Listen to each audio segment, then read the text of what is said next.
भाइयों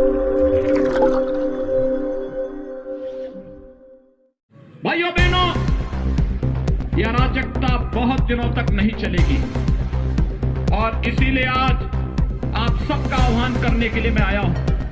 वंदे वंदे वंदे, जय श्री राम, जय जय श्री राम।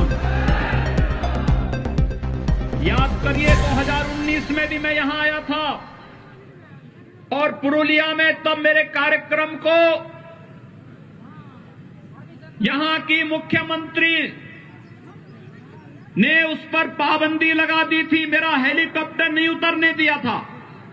और तब मैंने झारखंड में हेलीकॉप्टर उतार करके 35 किलोमीटर सड़क मार्ग से मैं यहां आया था और तब भी मैंने आपके उत्साह को देखा था और उस उत्साह के लिए आपका अभिनंदन करने के लिए आज मैं यहां पर आया हूं। जब बंगाल में चुनाव प्रचार का शुभारंभ करना था तो मैंने कहा पुरुलिया से ही करूंगा।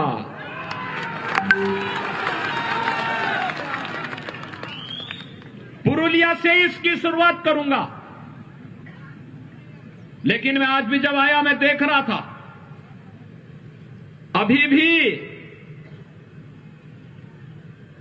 सत्ता का दुरुपयोग रुक नहीं रहा है।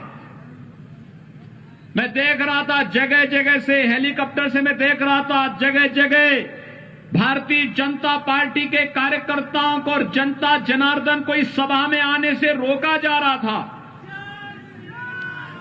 लेकिन जब मुझे कार्यकर्ताओं ने कहा कि यहां तो अभी सभा में भीड़ ही नहीं हो पाएगी, मैंने कहा चिंता मत करिए, मेरे पहुंचते ही भारतीय जनता पार्टी का बहादुर कार्यकर्ता सारे बंधनों को तोड़ करके सभा स्थल पर पहुंचेगा और आज एक बार फिर से आपने साबित कर दिया है हर प्रकार के अन्याय और अत्याचार के खिलाफ आप लोग लड़ते हुए अपनी मंजिल को प्राप्त करेंगे, इसमें कोई संदेह नहीं होना चाहिए।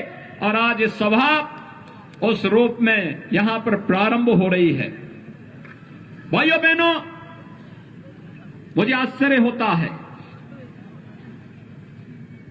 ममता दीदी जय श्री राम के नारे से बहुत चिढ़ती है और जब मैं यहां पे आया तो मेरा अभिवादन जय श्री राम कहकर के सभी लोगों ने किया।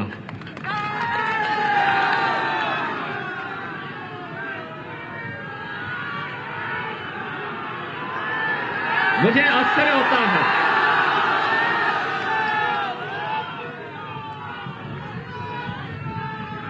वैसे एक परिवर्तन तो हुआ है। 2014 के पहले इस देश के अंदर एक ऐसी पीढ़ी, एक ऐसी नस्ल पैदा हो गई थी बड़ी संख्या में जो मंदिरों में जाने को ये मानते थे कि उनके सेकुलरिज्म इससे खतरे में पड़ जाएगा। लेकिन आज मैं देख रहा हूं ममता दीदी भी अब मंदिर में जाकर के चंडी पाठ कर रही है। ये परिवर्तन है ना, ये है नया भारत। हर व्यक्ति को भगवान की शरण में जाना ही पड़ेगा।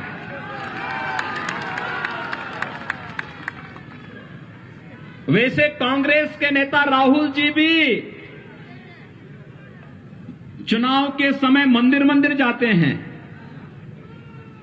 और एक जगह तो मंदिर में ऐसे बैठ गए कि उनको पुजारी को टोकना पड़ा, कह रहे ये मंदिर है, आसन ठीक ढंग से बैठिए। वो ऐसे बैठ रहे थे जैसे कोई नमाज पढ़ने के लिए बैठता है।